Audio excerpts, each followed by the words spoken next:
Bom, estou desmontando mais essa peça aqui, já desmontei essas outras, como vocês viram aí, agora eu vou tirar mais essa.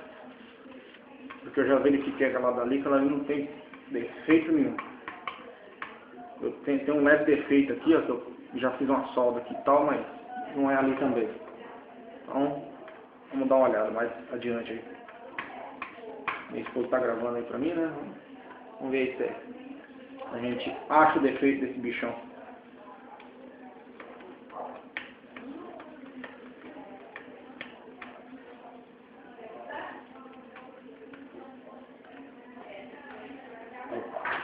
Não pode misturar.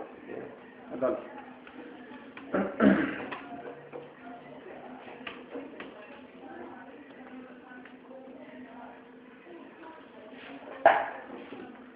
Vamos ver.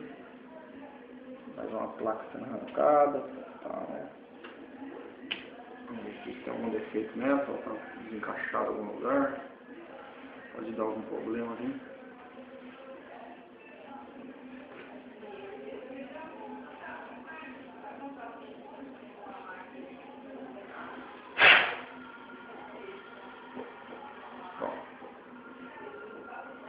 Creio eu que aqui também não tem nada de defeito.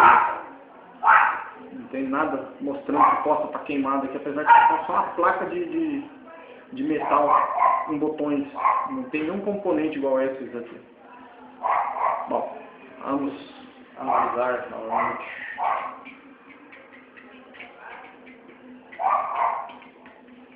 Vou deixar fora aqui, né? Depois a gente monta. Vamos pôr em algum lugar que não tem perigo. Bom, deixa eu dar mais uma analisada, dar uma olhada aqui pra ver, né? Algum fio arrebentado.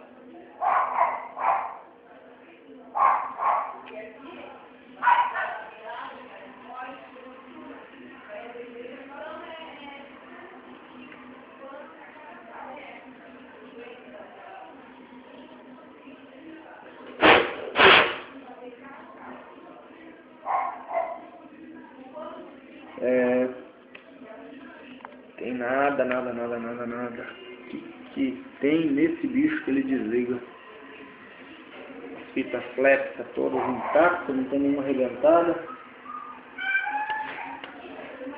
Já reencaixei ali um que estava um pouquinho mal colocado ali, mas não vai ter esse defeito não. Bom, vamos tirar mais aquela placa ali pra gente dar mais uma analisada.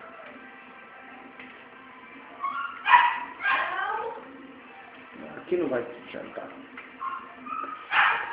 Bom, eu vou dar um pausa no vídeo. Daqui a pouco a gente grava mais uns pedaços. Bom, vamos lá.